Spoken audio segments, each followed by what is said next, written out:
everything for himself.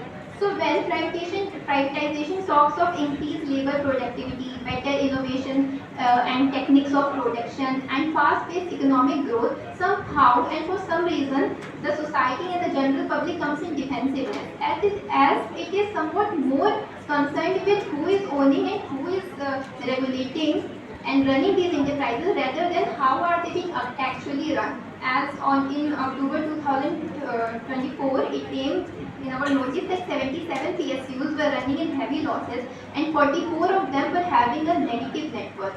So it makes us question that why are these PSUs still being run if they are in such heavy losses by the government, and why are the scarce resources of this country being allocated in such resource draining PSUs, and the hard-earned taxpayers' money used only to pay off the losses.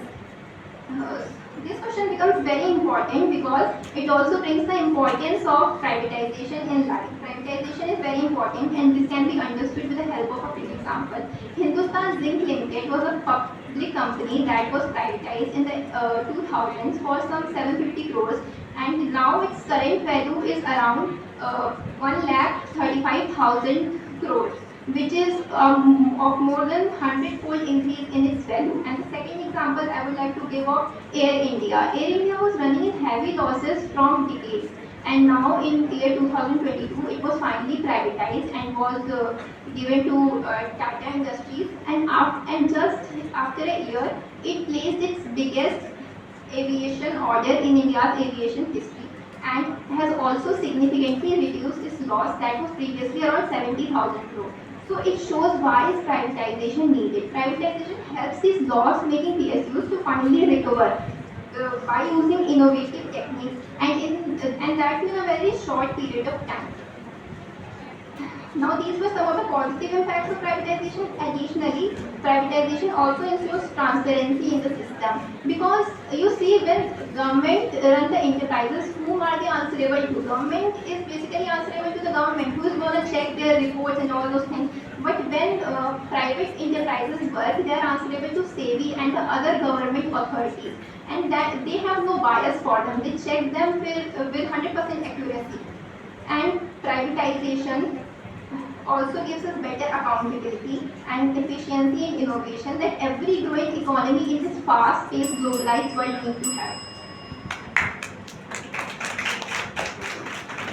Now from Team Ambedkar, I invite their representative to give their opening statement from against.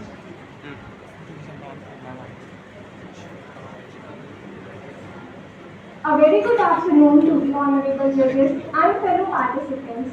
Today, I, Vartika Srivastava, stand before you to present the harsh reality and the dark sides of privatization in developing countries. I firmly believe that privatization in its current form is totally a disaster for developing countries, as it prioritizes profits over people. It exacerbates income inequality, and also it compromises the national sovereignty. The consequences of privatization are stark.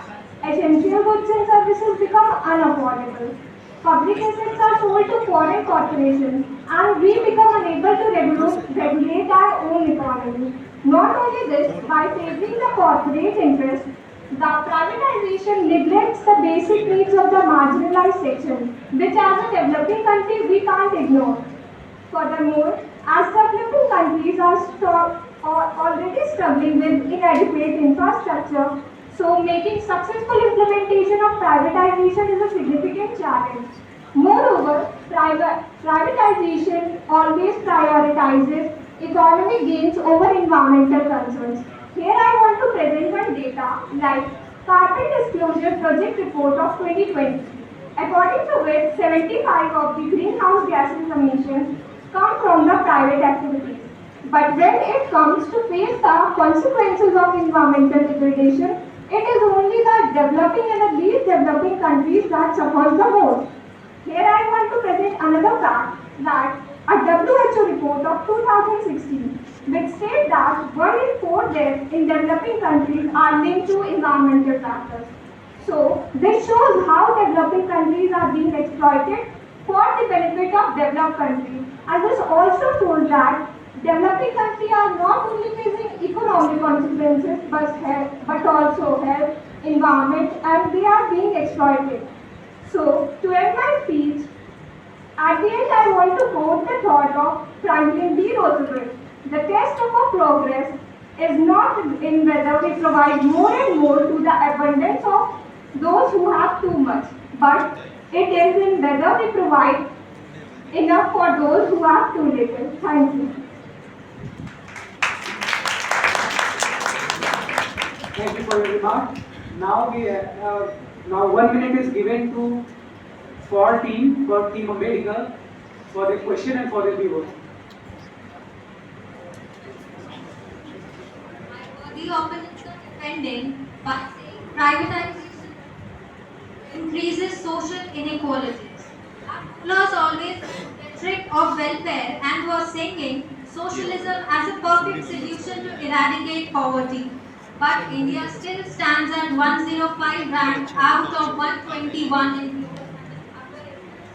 So don't you think still now public services inefficient?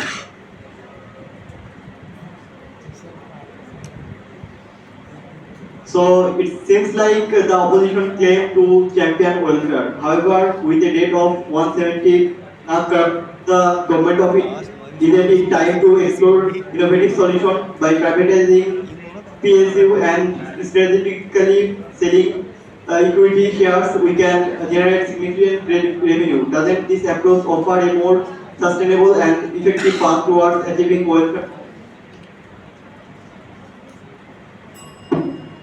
Your time is still. Also, the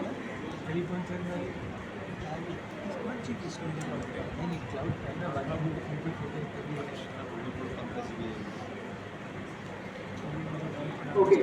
Now team for you are given 1 minute for your reply and for your viewers. जैसा कि इन्होंने अभी कहा कि public